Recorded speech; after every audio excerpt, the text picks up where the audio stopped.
U.S. intelligence official resigns. Found out today, allegedly he was a Proud Boy. That's crazy. The national debt hits 39 trillion fiat currency dollars. 39 trillion. It's not stopping. And oil is well over $100 again. This is current events for March 19th, 2026. This is the foundation where we understand incorrect information incorrectly applied can get you hurt. Correct information incorrectly applied can get you hurt. So we correctly apply correct information here at the foundation. I am Sot L, seeker of truth L, speaker of truth L. And it is my pleasure to be here with you today. Absolutely. Let's jump into it. Let's do a dance. Because, that's how we're doing this, right? Let me quit playing. Let's go. Make sure you check out welcome to thefoundation.com. Please sign up for the email list. We got some cool things going on pretty soon. Spoke about it yesterday. So check out the episode from yesterday, or maybe it was the last current events. I'm not sure. But I spoke about it yesterday. Email subscribers only. We're going to do the pilot. So it's right there. Primary email. Throw it in there. Do your dance. Let's check out silver. Silver, $72. It's crazy to imagine that this thing, this commodity was over $110 at some point. But we have this stuff moving. We have, people definitely making money on the way down, but I'm not. But dollar cost average, a low silver price is good news to us. $25, $50, whatever you can do every 2 weeks, every month. Take whatever you have, go get some silver. They have fractional silver. They have a lot of it, which means it's less than an ounce of silver. So you don't even have to have $72. You can have $25, $30. You will walk out with some silver. You go to a We Buy Gold spot. You go to a coin shop. That's the dance. Let's jump in this. U.S. national debt breaches $39 trillion milestone for the first time amid spending surge. This week, new data from the Treasury Department released yesterday showed that the gross national debt is over 39 trillion. Let me see if I can do this. 39 trillion, 16 billion, 762 million, 910,245 14 cents. Shout out to first grade public school. As of March 17th, the $39 trillion milestone comes about 5 months after the national debt reached 38 trillion for the first time in late October 2025, which closely followed the $37 trillion milestone being surpassed just 2 months earlier in mid-August. America's debt has grown rapidly over the last decade as the population ages and federal spending on Social Security and Medicare rises. Oh, that's the only reasons? That's it? Another key driver, of the surging debt is interest expenses incurred from servicing the debt, which have swelled due to higher interest rates meant to curb inflation, as well as the growth in the debt itself. All bad. Iran. I didn't put this in the headlines, but man, they told them not to do it. They did it anyway. And, I just wonder, and I was speaking about this earlier, Khamenei regime follows through on, the execution. This was a wrestler. Apparently he was 19 years old. The Islamic Republic of Iran's judiciary today ignored a U.S. State Department warning along with pleas from elite Iranian American wrestlers to not execute the 19-year-old wrestler Saleh Mohammadi for protesting against the regime. It's terrible, but I don't know if the United States would listen to a warning issued by Iran with regards to a death row inmate, and I said that earlier too. Either way, it's all bad, but this is, this is interesting. Different governments have different laws, different rules. It's touchy. It's a human rights thing. I don't think I'm qualified. Not our war. Europe says no to Trump. This was yesterday, right? For self-described transatlantist like German Chancellor Friedrich Merz, the language has been unusually blunt. When President Donald Trump asked countries to join a global effort against Iran and deploy ships to price open, I think that meant pry, right? The Strait of Hormuz, whose near closure has held the global economy in a vice. He was rebuffed by some of America's closest allies. Merz told German lawmakers on Wednesday he agreed Iran must not be allowed to pose a threat to its neighbors, but expressed doubts about the rationale behind the U.S.-Israeli war. Quote, to this day, there is no convincing plan for how this operation could succeed. Washington has not consulted any of us and did not say European assistance was necessary.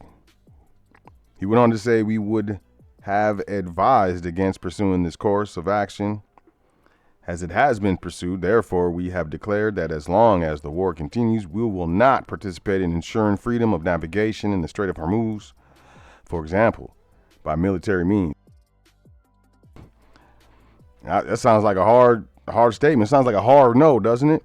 Oh, Europe and Japan ready to help steady energy prices and secure a choke point. This was today. European powers and Japan said today they would act to stabilize energy markets and join appropriate efforts to open the Gulf's energy choke point after tit-for-tat strikes on energy plants dramatically escalated the U.S.-Israeli war on Iran. Countries have been scrambling to cushion the impact of soaring energy prices after Qatar reported, quote, extensive damage, end quote, from Iranian missile strikes in the industrial city in response to Israel's bombing of Iran's major gas field. U.S. allies offer help as energy crisis escalates. So I guess maybe they are going to help. Maybe I'm misreading this. This is crazy. U.S. F-35 has been damaged by suspected Iranian fire. It makes an emergency landing. And these are supposed to be some of the coldest ships out there. Airships, that is. A U.S. F-35 fighter jet made an emergency landing at a U.S. air base in the Middle East after it was struck by what it is believed to be an Iranian fire. This is according to two sources. Tim Hawkins, captain, spokesperson, U.S. Central Command, said the fifth generation stealth jet, it's a stealth jet, fifth generation. It was flying a combat mission over Iran when it was forced to make an emergency landing. Hawkins said the aircraft landed safely and the incident is under investigation. Quote, the aircraft landed safely and the pilot is in stable condition, end quote. This incident is under investigation. The incident would be the first time Iran has hit a U.S. aircraft, and the war started in late February. Both the U.S. and Israel are flying F-35s in the conflict. The aircraft costs upwards of $100 million, man. Costs can rise quick. You start hitting those things. The emergency landing comes as U.S. officials, the senior ones that is, continue to claim widespread success in its campaign against Iran. Apparently they're winning decisively. What we got here? Wall Street falls as oil surge stokes inflation. The Russell 2000 slips. Wall Street's main indices, I like to say indices, fell today as rising crude oil prices revived inflation fears and the Federal Reserve's cautious stance on interest rate cuts weighed on sentiment. A strong forecast for Micron Technology. Yep, they pulled their consumer base. Other chip makers. The U.S. benchmark, however, was trading at its widest discount to Brent in 11 years due to releases from U.S. strategic reserves and higher freight costs. The Fed left rates unchanged yesterday. They thought they were going to drop them. Some people said they were going to raise them. I don't know about that, but. And Chair Jerome Powell flagged higher inflation ahead. He said it was too early to assess the economic impact of the conflict and maintain the projection of 125 basis point cut this year. Quote, the longer we stay at these elevated levels, that just increases that stagflationary threat. And when you get to that environment, you start to see shifting narratives around the macro environment. This is Charlie Ripley, senior investment strategist for Allianz Investment Management. Crazy business, y'all. Crazy business. Attacks on Middle East gas facilities lead to further spikes in energy prices. I know. I got some petrol yesterday. yesterday evening. It was like, whoa. It was like looking like California prices a couple years ago, last time I was there. The U.S. signaled it may take steps to boost oil supply. They're talking about unsanctioning Iran's oil. You gotta love it when they do that. Largest gas field. U.S. is aware of Israel's plan to strike the South Pars field in Iran, despite President Donald Trump's stating otherwise. They hit the aircraft. President Donald Trump today said he expected a sharper spike in oil prices, suggesting the economic impact has so far been more limited than what he anticipated before authorizing U.S. strikes on Iran. Quote, and I said, if I do that, oil prices will go up, the economy will go down a little bit. I thought it would be worse, much worse. End quote. This is what Trump said during a meeting in the Oval Office with Japanese prime ministers.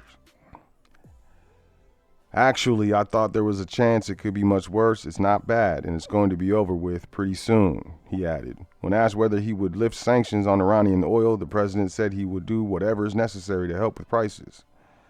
His remarks comes as global energy markets have reacted to escalating tensions in the Middle East, with Brent crude, the international oil benchmark, surging to $115 a barrel today after Israeli strikes triggered Iranian retaliation targeting key energy infrastructure. Everybody's about to go in the dark. Good night. Good night to everybody. Top Trump counterterrorism official Joe Kent resigns over Iran, saying it posed no imminent threat to our nation. Kent was nominated by the president and confirmed by the Senate last year. He posted his resignation in a letter on X Tuesday morning, saying he cannot support sending the next generation off to fight and die in a war that serves no benefit to the American people nor justifies the cost of American lives. I cannot in good conscience support the ongoing war in Iran, Kent wrote. Iran posed no imminent threat to our nation, and it is clear that we started this war due to pressure from Israel and its powerful American lobby. Ooh, that's some heat. Guess what, though? Joe Kent, ex-Trump counterterrorism chief, who resigned over Iran war under FBI investigation for alleged leaks. The president controls all of the federal government. FBI is a federal agency. You do the math. The FBI is investigating former National Counterterrorism Center Director Joe Kent in connection with alleged leaks of classified information. Multiple sources with direct knowledge of the matter tell CBS News. The probe began before Kent resigned this week over the Trump administration's handling of the Iran war, the sources said. Such cases are usually handled by the FBI's counterintelligence division. The FBI declined to comment. Kent did not immediately respond to a request for comment. The news was first reported it by semaphore. Y'all know what a semaphore is? I do. And an ampersand. Semaphore is an ampersand. Semaphore is an ampersand. I'm done. Former Deputy White House Chief of Staff Taylor Budowich, how do y'all say that? Budacek? I don't know. Alluded to the issue shortly after Kent resigned, writing on X that Kent was often at the center of national security leaks and spent all of his time working to subvert the chain of command and undermine the president. He didn't specify what information Kent was accused of leaking. I don't know what y'all think.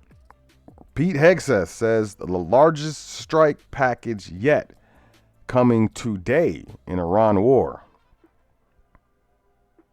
Defense Secretary Pete Hegseth said today that there will be the largest strike package yet in the Iran war after Israel struck an Iranian gas field and Iran retaliated across the region. Hegseth said the U.S. has struck more than 7,000 targets across Iran, including to its military infrastructure. Hegseth said today we'll have the largest strike package yet, just like yesterday was. The Washington Post reported Wednesday that the Pentagon is asking for an additional $200 billion for the war. Hegseth did not directly confirm that number, but said it takes money to kill bad guys. Wow. As the world burns, mortgage rates jump to the highest level in more than 3 months as Iran war reignites inflation fears.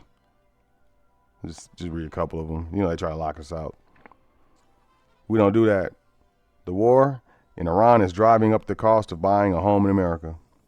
The average 30-year fixed mortgage rate just jumped to 6.22%.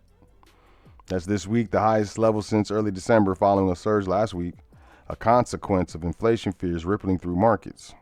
And all this has to do with the Strait of Hormuz, the energy issues, energy crisis. Dell workforce shrinks by 10% for third consecutive year. So that's 30%, right?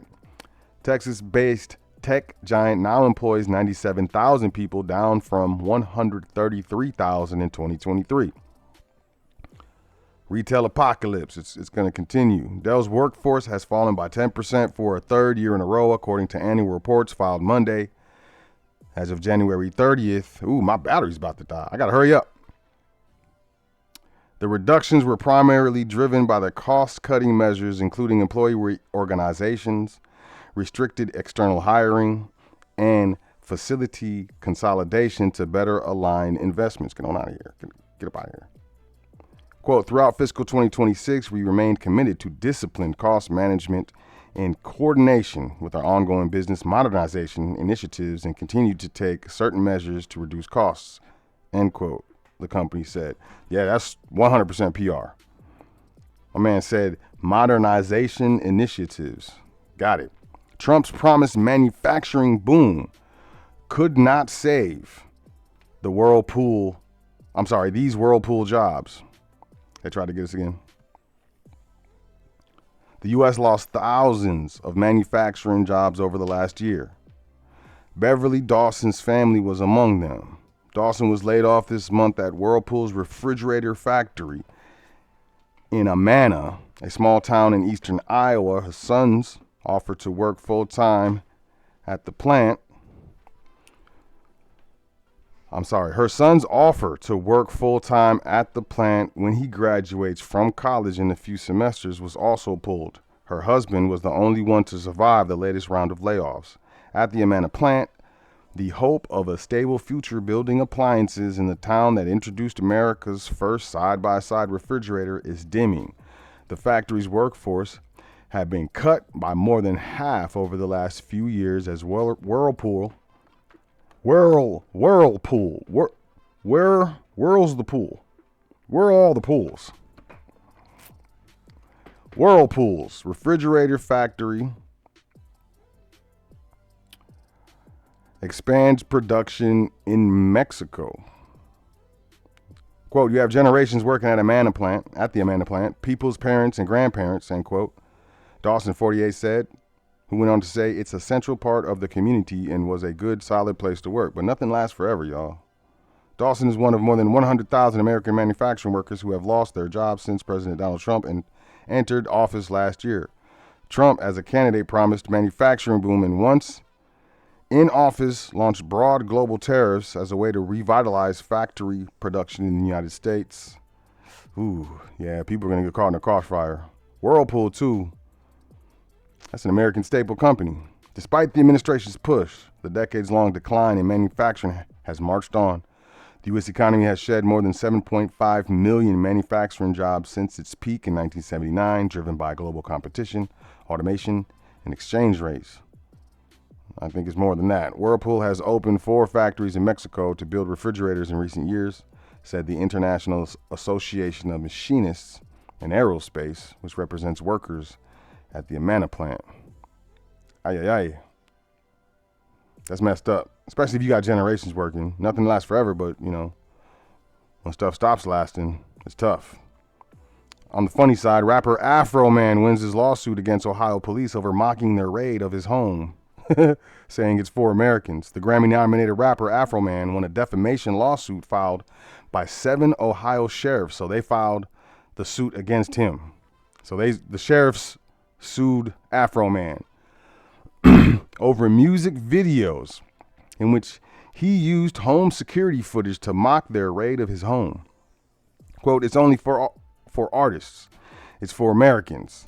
End quote. The 51-year-old rapper, born Joseph Foreman, told CBS News after winning the case, quote, we have freedom of speech. They did me wrong and sued me because I was talking about it, end quote. It's for the people, by the people. So when the people can't use their freedom of speech bring up the problem, address the problem, take care of the problem, and the problem never gets solved. The case tested the limits of parody and the license artists can take in social commentary directed at public figures. The deputies collectively sought nearly $4 million in damages.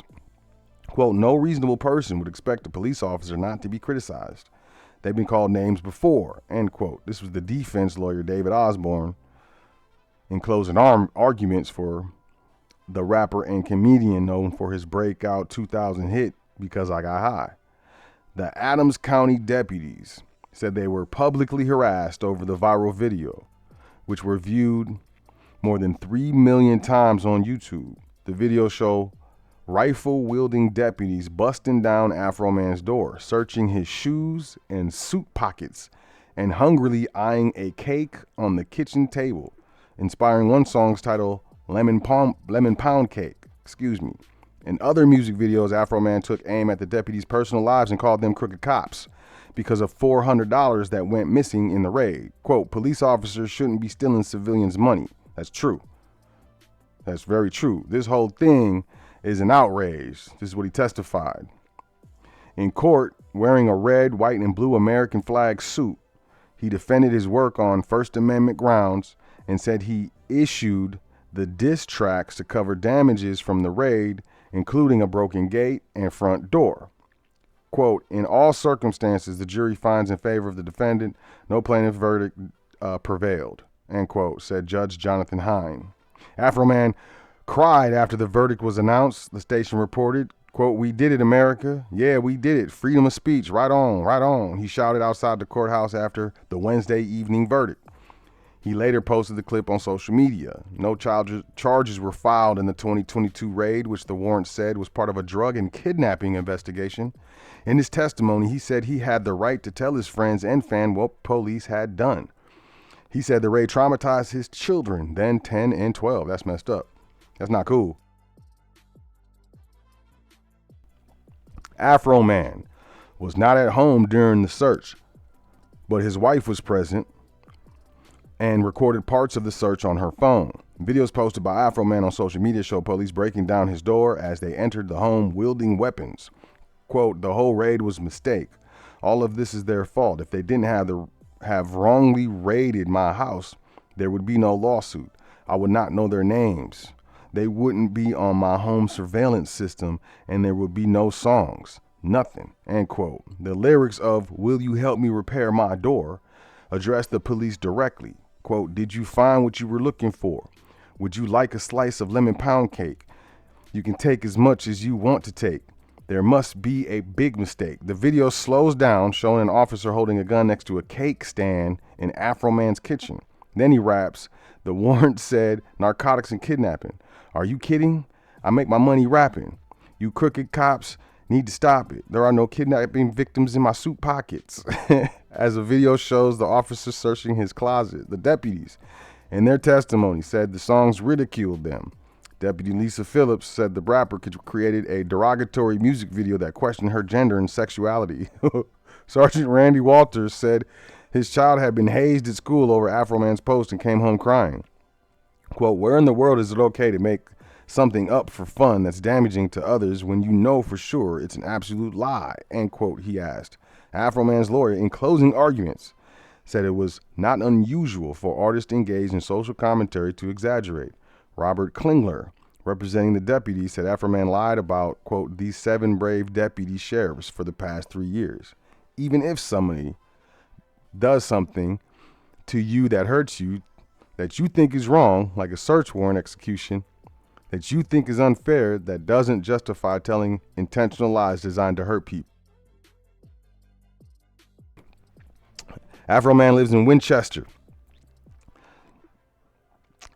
He lives in Ohio. But the police, they can intentionally tell lies, though. I read a court case on that. But that was for me, that was the funny news. The funny news. I trust y'all thought it was funny as well. Y'all take care of yourself. Enjoy yourself. Make sure you say 10 things that you're thankful for before you go to sleep tonight and every night. It's important. And I'll catch y'all tomorrow on Current Events. Peace, y'all.